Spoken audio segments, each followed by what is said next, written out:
Salam saudara sekalian, kita masuk lagi dalam pelajaran hari ini yaitu tentang surat Kolose. Surat Kolose, tapi sebelumnya mari kita berdoa ya. Tuhan Yesus, kami mau belajar surat Kolose. Tuhan tolong kami, pimpin kami supaya mengerti pada pelajaran hari ini. Dan nama Tuhan dimuliakan. Dalam nama Tuhan Yesus kami berdoa. Amin. Saudara sekalian, kita setelah tadi belajar Efesus, maka sekarang kita akan belajar tentang surat Kolose. Ya. Kenapa saya langsung tidak Filipi dulu? Karena Kolose dan Efesus saling berkaitan. Ada 3 aspek yang sama dalam surat Kolose dan Efesus, yaitu waktu dan tempat penulisannya sama. Temanya sama, yaitu Kristus dan gereja. Kristus dan gerejanya. Ya. Dan juga ada banyak persamaan dalam isinya. Biasanya para ahli menganggap bahwa surat Kolose ditulis lebih dahulu dari surat Efesus, dan bahwa surat Efesus bagian dari mirip-miripnya dari surat Kolose lah. Ya. Beberapa persamaan dalam kitab Efesus dan Kolose antara lain, pertama itu kita melihat kedua-duanya menguraikan tentang pribadi Kristus yang dengan perkataan-perkataan yang mirip. Ya, saudara bisa lihat di diktat, yaitu Kolose 1 ayat 18 dengan Kolose 2 ayat 19 dibandingkan dengan Efesus 1 ayat 22, Efesus 4 ayat 15 dan seterusnya. Yang kedua yaitu kedua-duanya menguraikan tentang gereja sebagai tubuh Kristus. Ya. Saudara bisa lihat di diktat.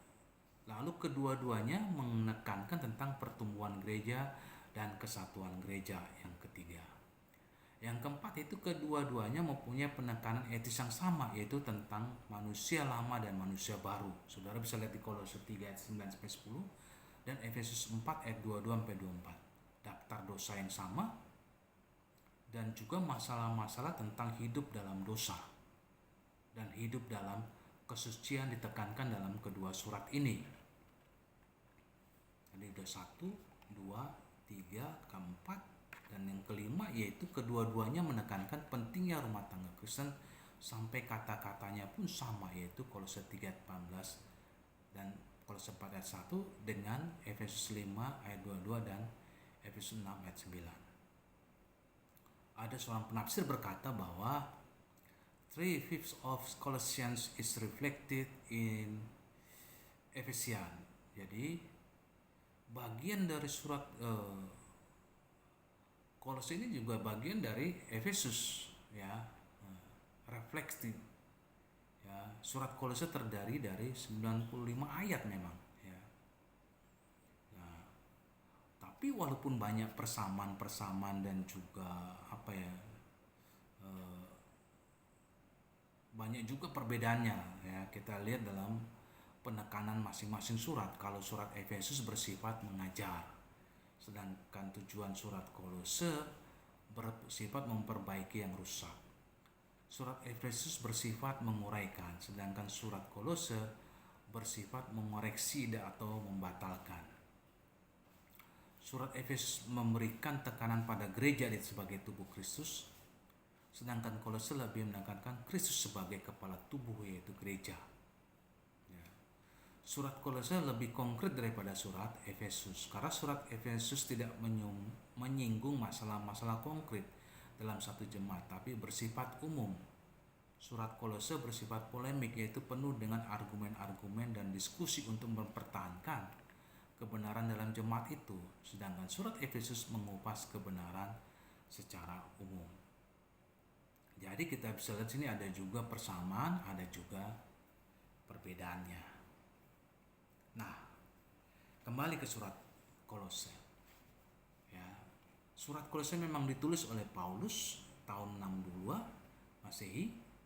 Temanya itu keunggulan Kristus, ditujukan kepada saudara-saudara yang kudus yang percaya kepada Kristus di Kolose.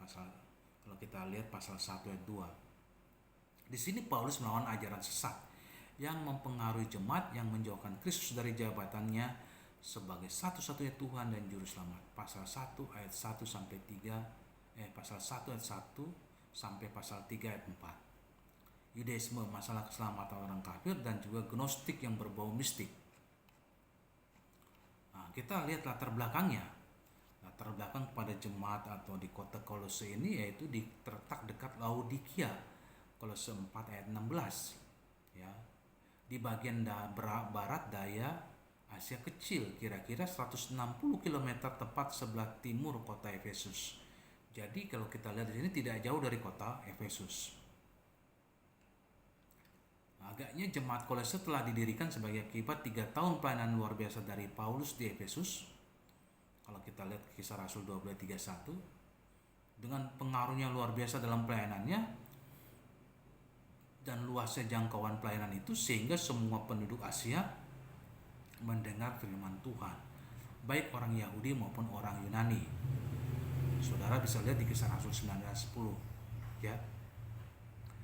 Kisah Rasul 19:10. Walaupun Paulus sendiri mungkin tidak pernah mengunjungi Kolose, yaitu Kolose 2:1, ia telah memelihara hubungannya dengan gereja itu melalui Epafras, seorang yang bertobat di bawah pelayanannya dan rekan kerjanya di Kolose.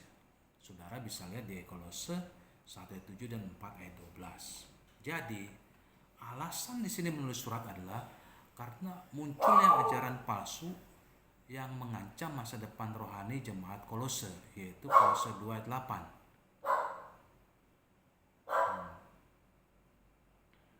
Seperti itu. Ketika Epafras seorang pemimpin dalam gereja Kolose, ya, Epafras ini pemimpin dalam gereja Kolose, dan boleh jadi dia pendirinya, mengadakan perjalanan untuk mengunjungi Paulus dan memberitahukan tentang situasi di Kolose. Jadi Epafras datang ke Paulus, lalu dia cerita tentang jemaatnya kepada Paulus, tentang situasi jemaat di Kolose, lalu Paulus menanggapinya melalui surat, yaitu surat Kolose. Ya, saudara bisa lihat di Kolose 1:7 ayat 8 dan Kolose 4 ayat 12. Bagaimana dengan kelanjutannya? Kita akan lanjut lagi.